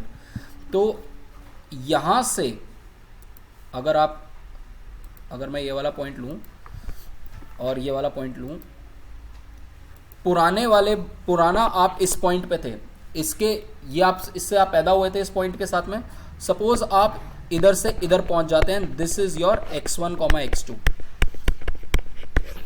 And आपका नया वाला जो आपका बजट जो आपका एंडाउमेंट है वो ये, any point on this line any point on this line must be preferred to x1, x2, क्योंकि आपकी इनकम ज़्यादा है, और क्योंकि इनकम ज़्यादा है तो आपको सपोज x1 x2 का कुछ और क्वांटिटी चाहिए तो बेच भी तो सकते हो। जब आपकी इनकम ज़्यादा है तो आप मार्केट में आके उस कमोडिटी को बेच दो, और जितनी भी आपको दूसरी कमोडिटी चाहिए आप उतनी कमोडिटी खरीद लो। So this is what this says, that we argued that consumption bundle, just because a consumption bundle had a higher cost than other, didn't mean that it will be preferred to the other bundle, but that only holds for a bundle that must be consumed. If consumer can sell the bundle on the free market on constant prices, then she can always prefer a higher value bundle onto a lower value bundle. तो आप market में जाके जो भी आपके पास bundle पड़ा हुआ है उसको मार्केट में बेच दो, और जो न्यू आपको जो कंजम्पशन करनी है वो आप कर सकते हो। So all points on this budget line will be strictly preferred to any point on this budget line, because at this budget line all these points are affordable, and you can always sell and purchase using your new endowment to be at point this, to be a point at this, to be point at this. Let me give you another example of this. Suppose आप कहते हो कि मुझे ये वाला point चाहिए था, this is your final point on the old budget line. Suppose ये आपका फाइनल पॉइंट था। मैं कहता हूँ जब आपके पास नई इनकम आ गई है तो आप इस पॉइंट पे आ जाओ, सो दैट आपको जो x2 मिल रहा है वो तो उतना ही मिल रहा है, बट आपको x1 जो है वो ज़्यादा मिल रहा है आपको। तो this should be much more preferred. आपको एक कमोडिटी ज़्यादा मिल रही है, दूसरी कमोडिटी उतनी ही मिल रही है। So any point on this budget line will be strictly preferred to any point on this budget line. Now, therefore, an endowment that has a higher value will always be preferred to an endowment as a lower value. हर कोई जिसको ज़्यादा originally चीज़ें मिली will prefer that commodity over lower commodity. ठीक है। Now, अब point आता है आपका प्राइसेस चेंज का, कि अगर आपके प्राइसेस चेंज हो जाएं तो क्या होता है, और प्राइसेस चेंज होने की वजह से वेयर विल यू कंज्यूम। ठीक है, ये वाला हमारा पॉइंट है, will cover till this point. ठीक है, चलो now let us say that income, जो हमारी इनकम है वो डिपेंड कर रही है P1 और P2 पे, क्योंकि ultimately P1 into omega 1 plus P2 into omega 2 is giving your income. Suppose मैं कहता हूँ कि जो आपका ये वाली कमोडिटी है इसका प्राइसेस कम हो जाते हैं। ठीक है, suppose there is a decrease in price of commodity 1. Now since the endowment is always affordable, this means the budget line must pivot around the endowment. जो ओरिजिनल पॉइंट था वो तो अभी भी अफोर्डेबल होना ही होना चाहिए ना। आप जिसके साथ पैदा हुए हो उसके साथ तो पैदा हुए ही हो। So what will happen, suppose आप इस पॉइंट पे थे, ठीक है, इस पॉइंट पे थे। अब क्या हुआ कि आपकी जो कमोडिटी है, जो आप जिस कमोडिटी के साथ पैदा हुए हो वो सस्ती हो गई है। जब वो सस्ती हो गई है तो आपका जो पॉइंट था, ये वाला जो आपका एंडाउमेंट पॉइंट था, अब जो न्यू बजट लाइन है वो इस तरीके से आएगी। क्यों इस तरीके से आएगी? क्योंकि पहली बात, ये पॉइंट तो अफोर्डेबल होना ही होना चाहिए, जिससे आप पैदा हुए उससे तो आप पैदा हुए हो, बट इसके प्राइसेस क्योंकि कम हो गए हैं तो जो दूसरी कमोडिटी है जिससे आप जितनी खरीद सकते थे वो कम हो गई। समझ में आया पॉइंट? आपके पास पहले 6 कैरेट और से 4 पोटैटो थे, ठीक है, अभी भी 6 कैरेट और 4 पोटैटो ही हैं, ठीक है। Say price of this was, carrot was 2 and price of potato was say 4। तो अभी भी अगर आप ये देखो तो आपके पास 12 और 16, आपके पास 28 इनकम होनी चाहिए थी पहले वाले उसके अंदर। अब मैंने क्या किया कि मैंने आपको कहा कि कैरेट जो है वो सस्ती हो गई है, कैरेट जो हो गई अब 1 रुपये की हो गई है। तो अभी भी आपके पास 6, आपके पास पॉइंट, ये वाला पॉइंट तो अभी भी अवेलेबल ही है ना, इसके साथ तो आप पैदा हुए, बट ये हो गया कि आपकी एंडाउमेंट की वैल्यू कम हो गई है। अब आपके पास जो एंडाउमेंट की वैल्यू हो गई है वो हो गई है 6 × 1 प्लस 4 × 4। समझ में आया? अब आपके पास 22 की वैल्यू हो गई है। तो ये पॉइंट तो अफोर्डेबल था, बट जो स्लोप है वो अब आपकी कम हो गई है। इस पूरी लाइन की जो स्लोप है वो कम हो गई है, एंड कम होने की वजह से, ये जो स्लोप कम होने की वजह से क्या होगा, जो आप दूसरी कमोडिटी कंज्यूम कर सकते थे बेच के, वो कम हो गई आपके पास। अगर ये आपके कैरेट्स थे तो अब आप मार्केट में जाके कैरेट और ले सकते हो, बट आपके पास पोटैटो और बाय करने की एबिलिटी कम हो गई है, क्योंकि आपकी जो एंडाउमेंट है वही कम हो, एंडाउमेंट की वैल्यू है वो कम हो गई है। इसीलिए आपके पास जो दूसरी कमोडिटी खरीदने की जो क्षमता है वो आपके पास कम हो गई है। एंड व्हाट विल हैपन, अगर आप यहाँ से, अगर आप ओरिजिनल बंडल अगर आपका ये था, नाउ टेल मी, अगर मेरा ओरिजिनल बंडल ये था, ठीक है, और ये मेरी एंडाउमेंट थी, ये मेरी एंडाउमेंट थी, ओरिजिनल बंडल ये था, तो initially what I was doing, अगर ये वाली सिचुएशन है, मैं x1 और x2 का किसका नेट बायर हूं और किसका नेट सेलर हूं? ओरिजिनल सिचुएशन में बताओ। Original situation is this is my original situation, this is my original situation, और ये मेरी एंडाउमेंट है। मैं किस कमोडिटी का नेट बायर हूं और किस कमोडिटी का नेट सेलर हूं? Net seller of good 1 and net buyer of good 2, ठीक है, क्लियर। बट अब मेरी इनकम कम हो गई है, इनकम कम होने की वजह से मैं इस बजट लाइन से इस पॉइंट की वजह मैं अब इस पॉइंट पे आ गया हूं, किसी इस पॉइंट पे आ गया हूं। इसमें क्या हुआ है कि अब मैं कम बेच सकता हूं ये और कम खरीद सकता हूं ये। देखा, समझ में आया? क्योंकि मेरे पास पैसे ही कम रह गए हैं, तो जो चीज़ का मैं नेट सेलर था वो भी तो सस्ती हो गई है ना मार्केट में। चीज़ जो मैं बेचने जा रहा था मार्केट में वही चीज़ सस्ती हो गई है। जब मैं जो चीज़ बेचने जा रहा था वो सस्ती हो गई है, तो जो मैं खरीद और जो खरीदने वाली चीज़ है उसका रेट चेंज नहीं हुआ है, तो वो चीज़ मैं कम खरीद पाऊंगा। समझ में आया? सो this is what has changed, this is x2 star and this is x1 star. So draw this diagram, ठीक है। देखो फिर से दिखा रहा हूँ आपको डायग्राम, और न्यू बजट लाइन और ओल्ड बजट लाइन करके दिखाऊंगा। ये आपका ओरिजिनल बजट लाइन है, ठीक है। इस ओरिजिनल बजट लाइन पे ये आपकी एंडाउमेंट है, this is your endowment, this is omega 1, this is omega 2, this is omega 1, this is omega 2। इसके साथ आप पैदा हुए, ये आपको कंजम्पशन मिली, ठीक है। और जो फाइनल कंज्यूम करना चाह रहे हो आप पॉइंट, वो पॉइंट है ये वाला, ठीक है। This is x1 and this is x2, which means that in the original situation the consumer is willing to sell w1 minus x1 is what you will sell, ये बेचोगे मार्केट में जाके। समझ में आया? मार्केट में ये बेच दिया, क्योंकि इतने से आप पैदा हुए थे, इतना आप कंज्यूम कर रहे हो, तो ये मार्केट में you have sold, you will sell this, and x2 minus w2 is what you will buy, this is what you will buy। समझ में आया यहाँ तक सिचुएशन? अब क्या हुआ कि जिस कमोडिटी के साथ आप पैदा हुए थे वो आपकी एक कमोडिटी का प्राइस गिर गया। गिरने की वजह से इसी पॉइंट से गुजरता हुआ निकालना है आपको, इसी पॉइंट से गुजरता हुआ निकालना है, क्योंकि ये पॉइंट तो हमेशा अफोर्डेबल रहेगा ना। ये पॉइंट तो आप पैदा हुए इस प्राइस इसके साथ, तो वो पॉइंट तो हमेशा पास होना ही होना है आपके बजट लाइन से। अब क्या हुआ, ये आपकी ओरिजिनल सिचुएशन थी बाय द वे। इसका मैं आपको ओरिजिनल कर्व बना देता हूं।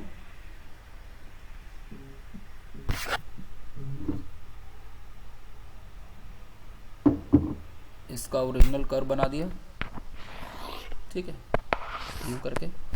अब वापस उस पे आ गए, बट जो आपका न्यू पॉइंट है, वो आपका हो गया ये वाला, से ये सपोज ये वाला।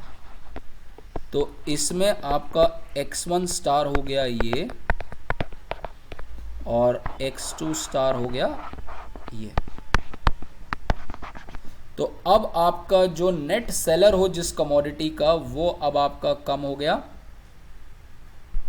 now amount you are selling is less and amount you are buying is also less, क्योंकि जो चीज़ आपके पास बेचने की थी वो आपके पास कम बची है, उसका प्राइस कम हो गया, और जो आपकी चीज़ खरीदने की थी वो आपके पास हो गया. सो दिस इज़, और यहाँ से आप इंडिफरेंस कर्व बना दोगे इसका, and your utility has definitely decreased. Non, ये पैरेलल आपके वो होने चाहिए, नॉन इंटरसेक्टिंग आपके आईसीज होने चाहिए, and this is exactly what is shown here. समझ में आया? ठीक है. Now let me read through this. In this case the consumer is initially a seller of good one and remains to be the seller even after price has declined. ये वो वाला case है जब प्राइस डिक्लाइन के पास बाद भी आप seller ही हो, बट ऐसी सिचुएशन भी आ सकती है कि आप बायर भी हो जाओ. That is also situation.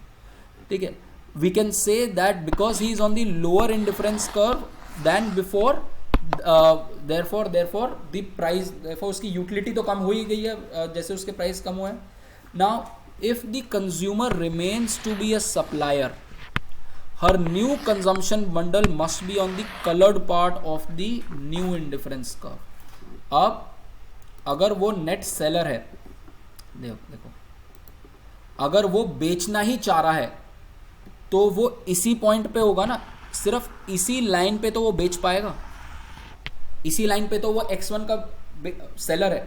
अगर वो इस लाइन पे आ गया तो वो बायर बन गया. समझ में आया? इस वाले पोर्शन पे आ गया तो वो बायर बन चुका है. बट अगर वो इसी वाले लाइन पे है तो वो नेट सेलर ही रहेगा हमेशा का हमेशा. समझ में आया? क्योंकि वो जिससे पैदा हुआ था और जो फाइनल कंजम्पशन पॉइंट है, final consumption point is to the left of जिसके साथ वो पैदा हुआ था. तो that means if he is a net seller, if consumer is X1 का net seller, then he will always be on this line. And ये सारे पॉइंट्स अवेलेबल थे जब आपकी ओरिजिनल बजट लाइन थी. ओरिजिनल बजट लाइन क्या है? ये वाली. This is your original budget line. जब ओरिजिनल बजट लाइन अवेलेबल थी तो आपने ये सारे पॉइंट्स को ठुकरा दिया था, ये सारे पॉइंट्स को आपने ठुकरा के ओरिजिनल पॉइंट लिया था. That means all points on the new budget line, all points on the new budget line were not preferred to the old budget line. That means उसका जो utility है वो definitely कम हुई है. So we can conclude, देखो यही चीज बोलेगा वो. If the consumer remains to be the supplier, her new consumption bundle must be on the colored part of the budget line. But this part of the new budget line is inside the original set, जो original budget line थी, और original budget set को आपने prefer किया था toward as compared to any of these points. Therefore, by revealed preference, all these choices are worse off than the original consumption bundle. Therefore, उसकी utility 100% गिरेगी अगर वो नेट सेलर रहा अपनी commodity 1 का. जो वो चीज़ बेचना चाह रहा है मार्केट में उसी का प्राइस गिर जाएगा तो वो उसके तो यूटिलिटी गिरी जाएगी ना. सोचने की जो चीज़ आप बेचना चाह रहे हो मार्केट में, जिस चीज़ को आप बेचना चाह रहे हो उसी का प्राइस गिर जाएगा तो आपकी यूटिलिटी तो गिरी गई उस commodity overall. Therefore, we can conclude that if price of a good that the consumer is selling goes down, the consumer remains to be as a seller, then the consumer welfare must have declined. Very, very important point. This is the first implication that you can take from this. जो चीज आप बेच रहे हो उस चीज का अगर प्राइस गिर जाए और आप उसी चीज के अभी भी सेलर हो तो आपकी यूटिलिटी 100% गिर रही है. ये पॉइंट समझ में आया सबको? लास्ट टाइम समझा रहा हूं what this point means. This point means आप नेट सेलर थे X1 के और X1 का प्राइस गिर गया. गिरने के बाद आप नेट सेलर ही रहे हो. दैट मीन्स आप इस लाइन पे ही, इस पोर्शन ऑफ लाइन पे ही अगर रहोगे तो आपकी यूटिलिटी 100% फॉल होगी, क्योंकि जो चीज़ आप मार्केट में बेचना चाह रहे हो उसी का प्राइस गिर गया है तो आपकी यूटिलिटी कम होने वाली है. ठीक है. So this is the first thing. Now what if the price of the good that the consumer is selling decreases and the consumer decides to switch from being to a buyer of the good? Then the consumer may be better off or worse off. अगर वो बंदा net कंजम अब वो यहां पर आ जाता है, अगर वो यहां पर आ जाता है then we do not know, क्योंकि यहां पर तो वो नेट बायर बन गया, अब यहां पर तो नेट बायर बन गया। अब हम ये नहीं कह सकते कि whether this person after the price change when he switches from being a net seller to being a net buyer, we can not say whether the utility is going to fall और is going to increase, क्योंकि ये वाले points जो हैं अब आपके original वाले जो बजट पॉइंट पे है उसके ऊपर लाई कर रहा है। तो we can not make that judgement. ठीक है,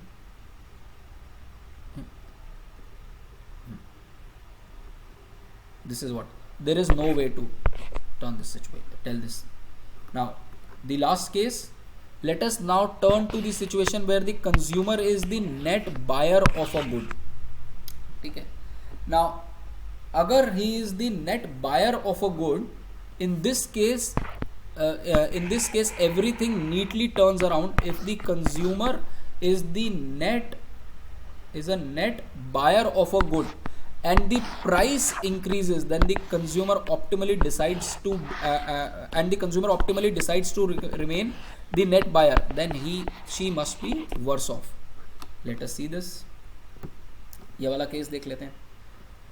ये आप W1 और W2 के साथ आप पैदा हुए, आप फाइनली कंज्यूम कर रहे हो X1 और X2। ठीक है, X1 और X2 ओरिजिनल चॉइस, हाँ X1 और X2। ठीक है, तो इस कमोडिटी का आप नेट बायर हो, इस कमोडिटी का नेट सेलर हो। ठीक है, ये समझ में आया पक्का? यहां पर आप लाई कर रहे हो, ये आपकी ओरिजिनल हुआ है। अब क्या हुआ, आप जिस कमोडिटी के बायर हो वो आप उसका जो प्राइस है वो कम हो गया, तो दी ओरिजिनल जो आपकी वो आपका जो ओरिजिनल पॉइंट है, अब आपकी जो बजट लाइन है वो आपकी न्यू बजट लाइन जो होगी वो ये होगा ना। अगर आपकी न्यू बजट लाइन ये हो गई और you are the net buyer of a commodity, तो आपका जो नया पॉइंट होना चाहिए वो यहाँ लाई करना चाहिए, तभी तो आप नेट बायर हो, क्योंकि इससे लेफ्ट में तो नेट सेलर हो गए आप, इसमें इससे लेफ्ट में तो नेट सेलर हो गए। देखो अब यही कह रहे हो, देखो now let's turn the situation where the consumer is net buyer of a good. Now if the consumer is a net buyer of a good and the price of it increases, अच्छा इसने increase करा, question दिखाया decrease करने वाला, चलो कोई नहीं, ठीक है, but then the consumer optimally decides to be the net buyer, the consumer must be worse off। इसने ये वाला केस को देखा,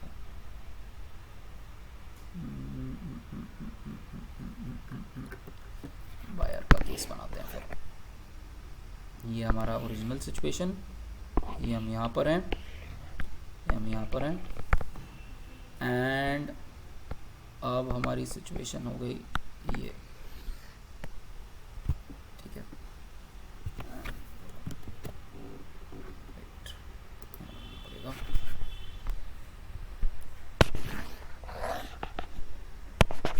suppose we are at this point.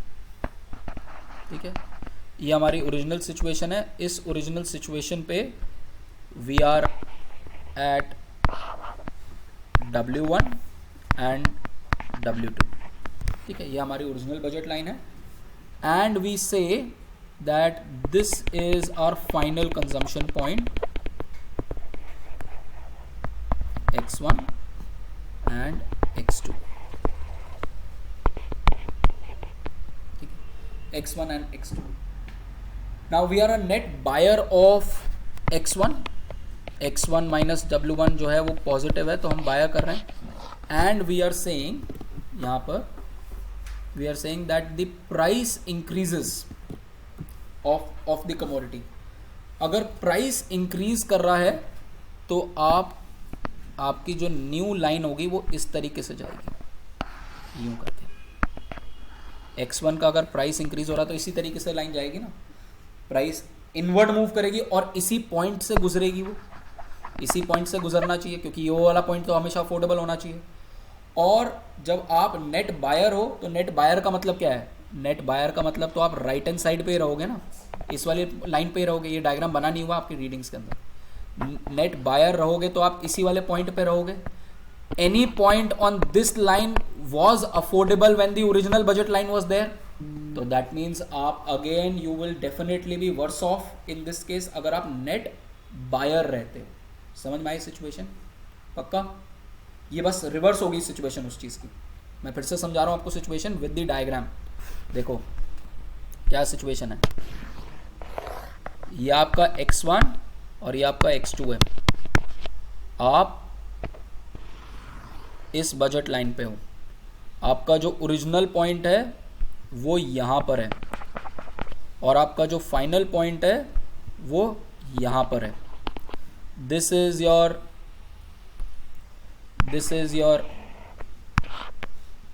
W1, W2 and this is your X1, X2। तो इसका मतलब क्या होगा, आपका X1 is more than W1 का मतलब क्या हो गया, you are a net buyer. ठीक है, अब हमने क्या सिचुएशन क्रिएट करी, हमने कहा कि प्राइस ऑफ वन जो है वो इंक्रीज हो जाता है। प्राइस ऑफ वन इंक्रीज होने का मतलब वो महंगी हो गई है, वो चीज़ जो चीज़ आप खरीद रहे हो वो महंगी हो गई है। दैट मीन्स ये बजट लाइन अंदर की तरफ पिवट होनी चाहिए सो दैट ये पॉइंट ज़रूर अफोर्डेबल होना चाहिए, जिससे आप पैदा हुए हो तो आप जिसके साथ उसका तो आप हुए हो, तो ये वाला जो पॉइंट है इसके साथ में साथ साथ चलता हुआ आपका प्राइस ये हो गया न्यू बजट लाइन। ठीक है, this is the new budget line. और अगर आप नेट बायर हो उस कमोडिटी के तो आप अपने इंडाउमेंट से राइट में ही रहोगे, तभी तो आप नेट बायर रहोगे। Only if you are at this range, इस वाली रेंज में अगर रहोगे तभी तो आप नेट बायर ही रहोगे ना। ठीक है, और आपने मान लो कोई भी पॉइंट चूज कर लिया ये वाला, से आपने कहा कि मैं यहां पर पहुंचूंगा, तो ये वाला जो पॉइंट था ये तो तब भी अफोर्डेबल था जब आपकी ओरिजिनल बजट लाइन थी। Any point on the original budget line was preferred to this. और अब आप नई सिचुएशन में अगर आप इसको प्रेफर कर रहे हो, दैट मीन्स वो ओरिजिनल अफोर्डेबल ही नहीं थी, दैट मीन्स अफोर्डेबल ही नहीं होगी। दैट मीन्स इस पॉइंट पे आपकी utility must be less than the original case. तो अगर आपकी पुरानी वाली यूटिलिटी ऐसे है तो पुराना वाला अगर कर्व ऐसे है तो नया वाला ऐसे है। So the conclusion is if you are a net seller of commodity and price of that commodity, यहां पर मैं x1 ब्रैकेट में लिख रहा हूं आपके समझाने के लिए, and price of that commodity x1 p1 falls and बहुत इंपॉर्टेंट है ये and you remain to be a net buyer even in the same situation, even in the new situation, then your utility will definitely fall. Exactly the case. ठीक है, but अगर आप net seller बन गए उसका, buyer से अगर आप सेलर बन जाओगे तो कहां आ जाओगे, तो आप इस सिचुएशन में यहां पर पहुंच जाओगे। देखो अगर मैं कहता हूं जो हमने वो पिछली वाली सिचुएशन में बात करी थी, अगर आप नेट सेलर बन गए तो आप यहां पर पहुंच जाओगे, इस वाली पॉइंट पे पहुंच जाओगे। All points to the left of W1 you are a net seller. Now net seller बन जाओगे तो we do not know whether your utility will increase और डिक्रीज, जैसा पिछले केस में हमने देखा था। तो ये दोनों केसेस आपको क्लियरली पता होने चाहिए। क्लियर? मैं इसकी एक टैक्सोनॉमी बनाऊंगा, आपको एक टेबल बना के दूंगा, वो टेबल समझना, रटना मत, रटोगे तो फंस जाओगे क्योंकि यहाँ डायग्राम्स बनने और दिमाग लगना। ठीक है, this is exactly what this says. ठीक है, और उसके बाद उसने दूसरा डिक्रीजिंग प्राइस का एग्जाम्पल भी दिखा दिया कि डिक्रीज होके क्या होगा। ठीक है, so this is all that we have. Now what we intend to do is next class will be your last class, जिसके अंदर हम इसकी डिमांड कर्व दिखाएंगे, ये वाली डिमांड कर्व दिखाएंगे, एंड इसी चीज़ को स्लट्सकी इक्वेशन देखेंगे, बहुत जो हमने ऑलरेडी बात करी हुई स्लट्सकी इक्वेशन की, और उसके अंदर एक इंडाउमेंट इफेक्ट भी ऐड करेंगे। हमने पहले क्या बोला था, price effect is equal to substitution effect plus income effect, plus यहाँ पर एक और इफेक्ट आएगा विच इज एंडाउमेंट, क्योंकि आप पैदा हुए हो किसी चीज़ के साथ में, अब पैदा होने वाली चीज़ भी इंपॉर्टेंट हो जाएगी। तीनों का इम्पैक्ट देख के हम देखेंगे कि हम कहाँ पर लाई कर रहे हैं. सो दैट ये 3 चीज़ें एक साथ आ जाएंगी. एंड फिर हम finally we will talk about last thing which is labour supply, जिसके ऊपर आपका क्वेश्चन 100% है. इसके ऊपर तो क्वेश्चन आएगा ही आएगा, ऐसा हो ही नहीं सकता कि पेपर बन जाए और लेबर सप्लाई पे क्वेश्चन ना बने. जिसके अंदर मैं आपको वही एग्जांपल बात करूंगा कि आप इतने घंटों के साथ पैदा हुए हो और प्राइस चेंज करता रहूँगा तो आप कितना और काम करोगे, कितना कम काम करोगे.